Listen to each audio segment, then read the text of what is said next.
10वीं की बोर्ड परीक्षा में 6 अंक के 2 क्वेश्चन पूछे जाते हैं और दोनों क्वेश्चन में दो अथवा क्वेश्चन भी रहते हैं। तो इस प्रकार से हमारे पास 4 क्वेश्चन रहते हैं, 2 क्वेश्चन और 2 उनके अथवा के क्वेश्चन।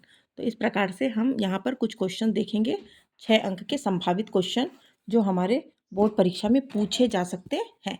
इसको हमें तैयारी करनी है। जैसा कि हमारे पास एक क्वेश्चन है, सिद्ध कीजिए कि sine 90 minus theta into sec theta plus cos 90 minus theta into cosec theta equal to tan 90 minus theta into tan theta.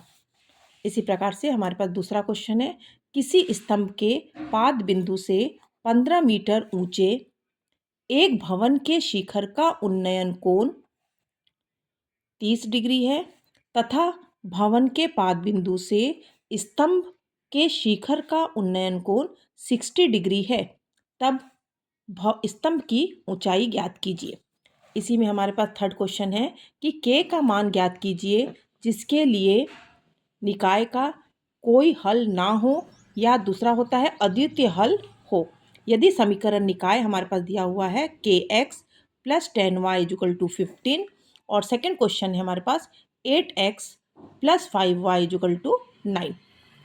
इसी में हमारे पास फोर्थ क्वेश्चन है, यदि किसी समांतर श्रेणी के प्रथम 14 पदों का योग 1050 है तथा प्रथम पद 10 है तो 20वां पद ज्ञात कीजिए। तो इस प्रकार से हमारे पास एक पेपर मैंने लिया है जिसमें 6 अंक के 4 क्वेश्चन को समाहित की हूँ।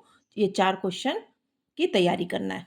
इसी प्रकार से एक दूसरा पेपर ले रही हूँ जिसमें सिद्ध कीजिए कि cos theta upon cos 90 minus theta plus 1 sine 90 minus theta upon cosec theta minus 1 equal to 2 cot 90 minus theta.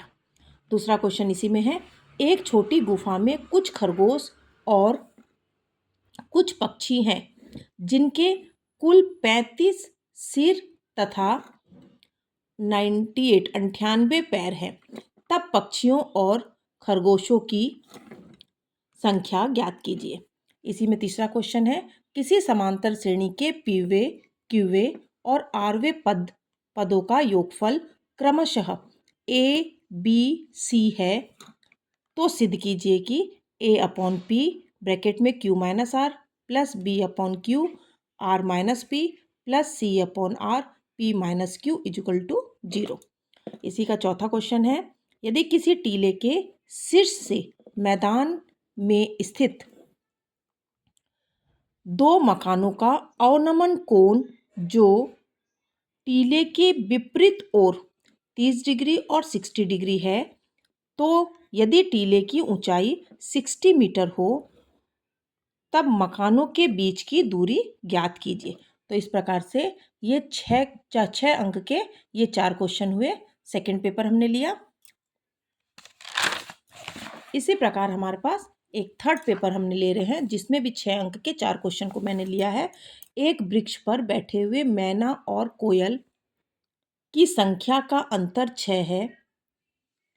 यदि उनके पैरों की संख्याओं का योग 36 है तब मैना और कोयलों की संख्या ज्ञात बताइए। नेक्स्ट है, यदि ए अनुपात बी इजुकल टू सी अनुपात डी हो तो सिद्ध कीजिए कि A square plus C square upon B square plus D square equal to A C upon B D. Third question है हमारे पास, हल कीजिए cos theta upon 1 minus sine theta plus cos theta upon 1 plus sine theta equal to 4। चौथा question है, एक लड़का 30 metre ऊंचे एक भवन से कुछ दूरी पर खड़ा है। जब वह ऊंचे भवन की ओर जाता है तब भवन के शिखर का उन्नयन कोण 30 डिग्री व 60 डिग्री हो जाता है। तो हमको क्या बताना है कि उस भवन की ओर कितना चलता है। तो इस प्रकार से ये तीसरा पेपर मैंने लिया था और तीसरे पेपर में भी मैंने 4 क्वेश्चन लिए हैं। फोर्थ पेपर में यदि ए बी सी किसी समांतर श्रेणी के क्रमशः पीवे क्यूवे और आरवे पद हैं तो तो हमको सिद्ध करना है A Q minus R plus B R minus P plus C P minus Q equal to 0। Next question है, दो क्रमागत समधनात्मक प्राकृतिक संख्याओं के वर्गों का योग 164 है, तो संख्याएं ज्ञात कीजिए। इसके बाद नेक्स्ट क्वेश्चन है, एक मंदिर तथा उस पर लगा हुआ झंडा भूमि पर के किसी बिंदु पर क्रमशः 45 डिग्री तथा 60 डिग्री का कोण अंतरित करते हैं। यदि मंदिर की ऊंचाई 12 मीटर हो तो झंडे की ऊंचाई ज्ञात कीजिए। नेक्स्ट क्वेश्चन है, यदि x equal to A cos theta minus B sine theta, Y equal to A sine theta plus B cos theta, तो सिद्ध कीजिए कि X square plus Y square equal to A square plus B square.